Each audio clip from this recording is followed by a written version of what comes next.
السلام علیکم رحمۃ اللہ، کیسے ہیں آپ؟ امید کرتی ہوں آپ خیریت سے ہوں گے۔ آج آپ سورۃ توبہ پارہ نمبر 11 کا تیسرا رکوع پڑھیں گے انشاءاللہ تعالی۔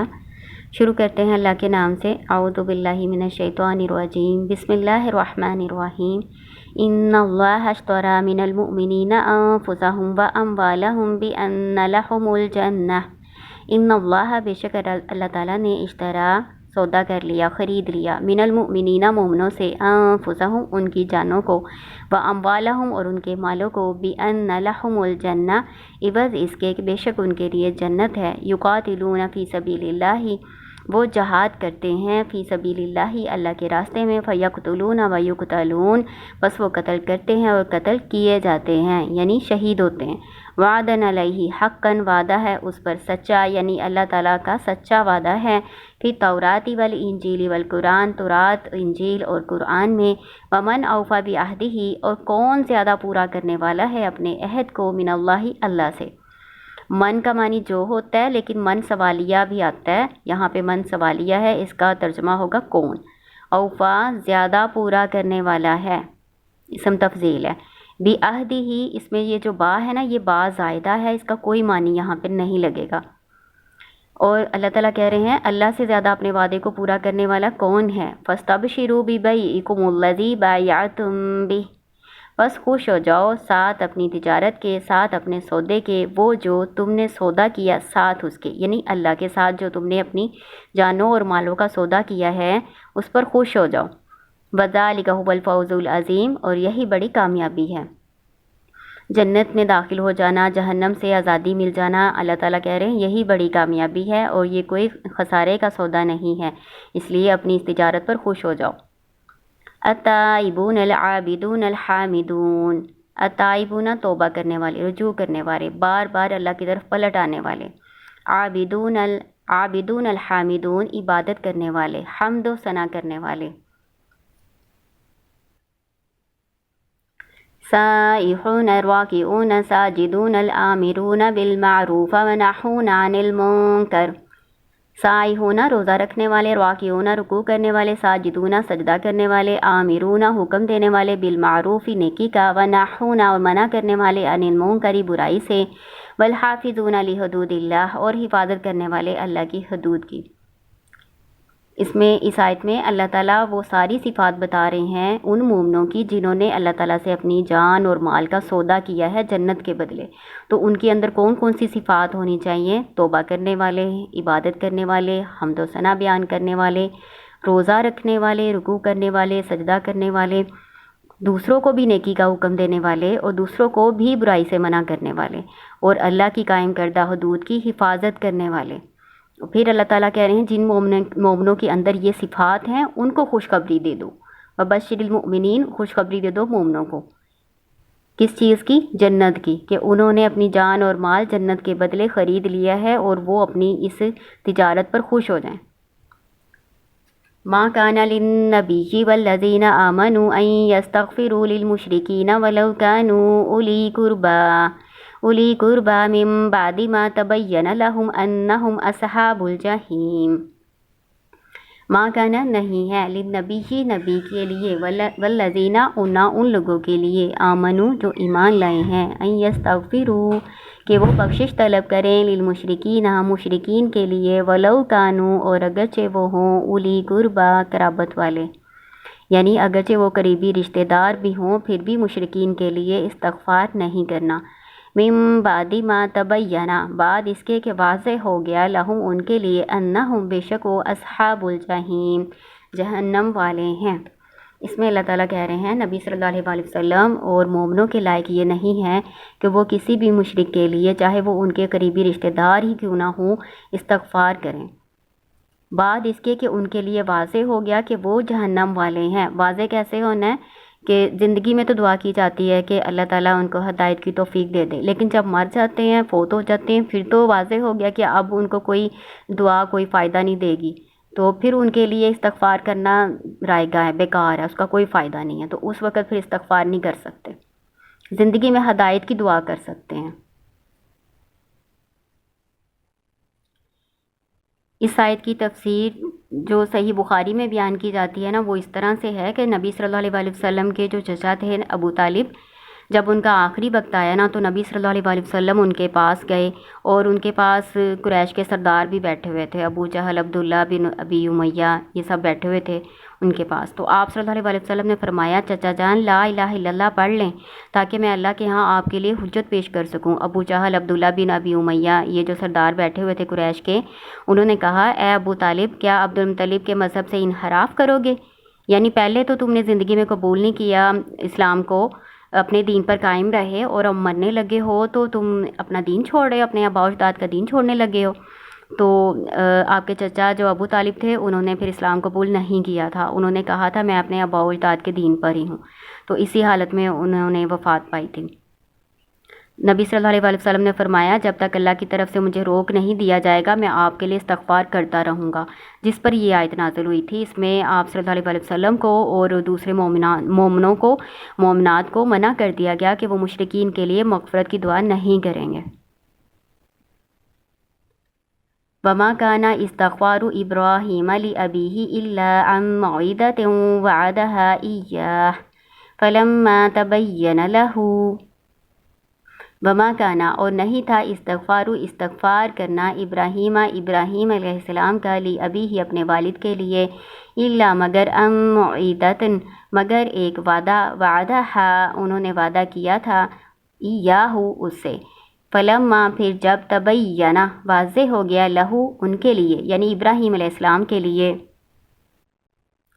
انہو بے شک وہ، عدو للہ تبرأ منہ بے شک وہ دشمن ہے اللہ کا، بری ہو گئے اسے، یعنی اعلان برات کر دیا۔ اعلان برات کا مطلب ہوتا ہے لا تعلقی کا اظہار کر دیا ان سے۔ انا بے شک ابراہیم علیہ السلام، لأواہ حلیم بہت نرم دل، بہت بردبار تھے۔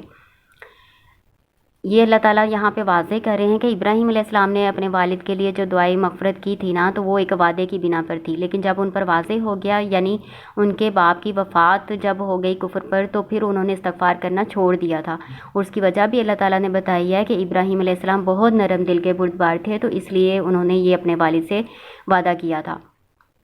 تو اس سے کوئی اور نہیں حجت پکڑ سکتا کہ ابراہیم علیہ السلام نے تو اپنے والد کے لیے، مشرک والد کے لیے مغفرت کی تھی تو ہم بھی کر سکتے ہیں، نہیں، ایسی بات نہیں ہے، اللہ تعالیٰ نے یہاں پر واضح کر دیا۔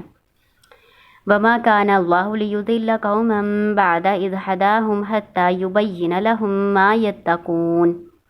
وَمَا كَانَ اللَّهُ اور نہیں ہے اللہ تعالیٰ، لِيُضِلَّ کہ وہ گمراہ کرے، لام کئی ہے، اس کا مطلب ہوتا ہے تاکہ یا کہ، قومن کسی قوم کو، بعد اذ ہداہم جب ہدایت دے دی ان کو، یعنی جب اللہ تعالیٰ نے ہدایت کی توفیق کسی کو قوم کو دے دی ہے تو اللہ کی شان کے لائق نہیں ہے کہ ان کو دوبارہ گمراہ کرے، حتیٰ یہاں تک کہ یبین لہم واضح کر دے ان کے لیے، ما یتقون جس چیز سے وہ بچیں۔ ان اللہ بے شک اللہ تعالیٰ بکل شیء علیم ہر چیز کا علم رکھنے والا ہے۔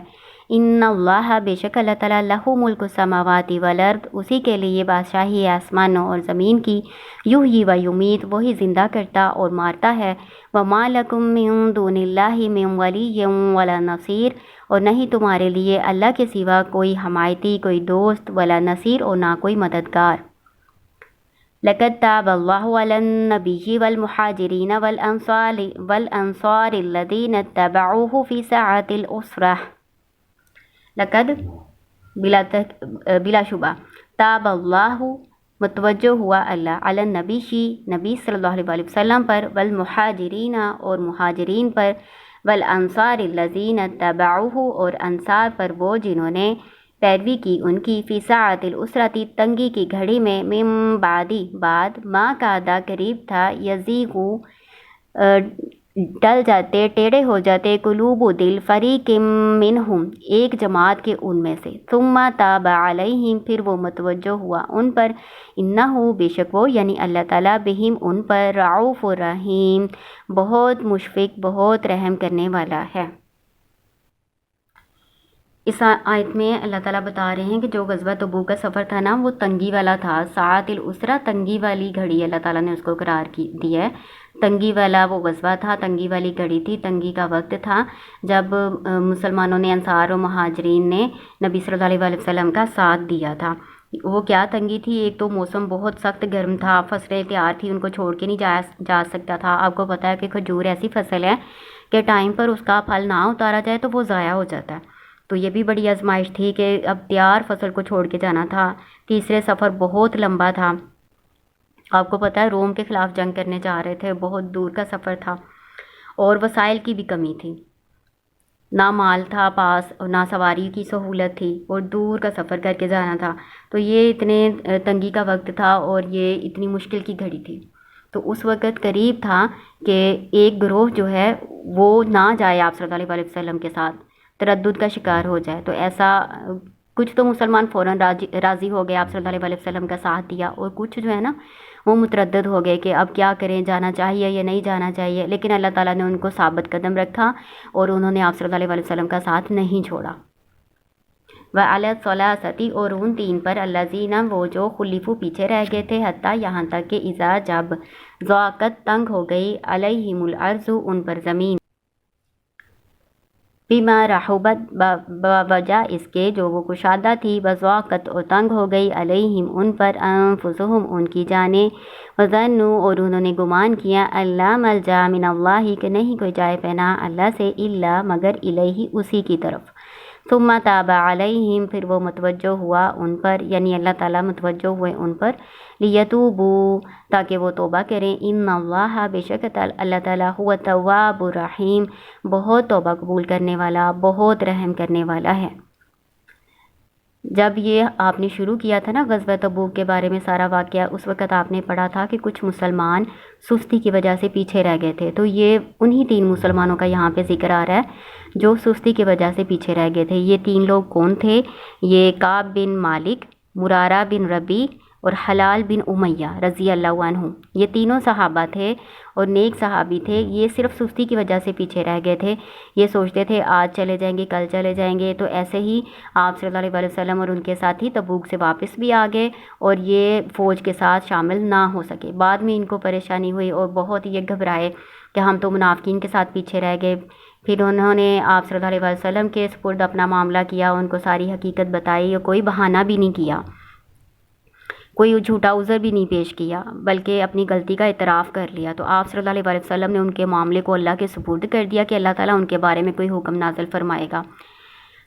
تو 40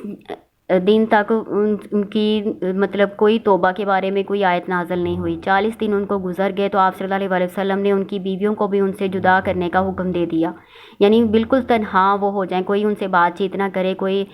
معاشرتی تعلقات نہ ان کے ساتھ رکھے، کوئی بولے چالے نہ، حتیٰ کہ سلام کا جواب بھی نہیں دیا جاتا تھا۔ تو ان پر زمین جو ہے نا تنگ ہو گئی تھی، باوجہ اس کے کہ وہ کشادہ تھی، لیکن ان پر تنگ ہو گئی تھی، ان پر اپنی جان تنگ ہونے لگ گئی تھی، اتنے وہ پریشان ہو گئے تھے۔ پھر 50 دن کے بعد ان کی پھر توبہ قبول ہوئی ہے۔ تو اس واقعے کو سارا میں ایک الگ سے ویڈیو بنا کے تو غزوہ تبوک کے بارے میں سارا آپ کو بتاؤں گی ڈیٹیل کے ساتھ۔ اب میں نے یہ مختصر یہ سبق پڑھایا ہے، یہ مختصر تھا، اس کے علاوہ میں الگ سے آپ کو بتاؤں گی۔ السلام علیکم ورحمۃ اللہ۔